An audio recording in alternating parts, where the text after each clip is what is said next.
мындайраак кылабыз кичине тормуз бергенге. Ana мына тормуз мындай беребиz. Көрдүңөрбү? Ana бул мына бутту мондай иштеткенге аракет кылабыз ана. Жамбаш бут мондай иштейт да.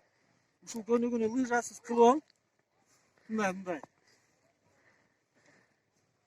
Андан кийин ана лыжага турабыз.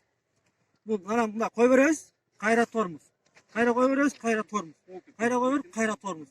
Ёлочка да. Ушул көнүгүүнү жасап алып, андан кийин ана лыжанын үстүнө турабыз. Туура кийиш. Бутту деген башын келтиребиз. Башын келтирип туруп, жаны вес менен басып коебуз катуураак. Мына кийилди, көрдүңбү? Тепкилеп кереги жок, сындырып алышы мүмкүн. Вес менен эле басып коебуз акырын, туура келтирип туруп башын. Учун келтиребиз. Ана жагын вес менен басып коебуз. Вес туура келсе өзү эле кийип кетет. Вес туура эмес болсо кийилбей кыйнай түшөт. Бутту талтагайраак турабыз, Талтагайраак турабыз. Талтайт бутту. Талтайтып мындай тормуз беребиз, Ушундай, мына.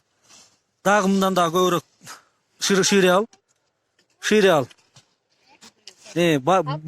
Башын бириктиребиз учларына. Эми ушуну менен тормуз берип, мындай кыл, Мындай кылып. Бутту бириктирип кой бер, Бутту бириктир, Мындай бириктиребиз, кайра кой бер. Бутту бириктиребиз, кайра кой бер. Ошол менен, ушул көнүгүү менен ылдый көстө түшүп кетебиз, давай.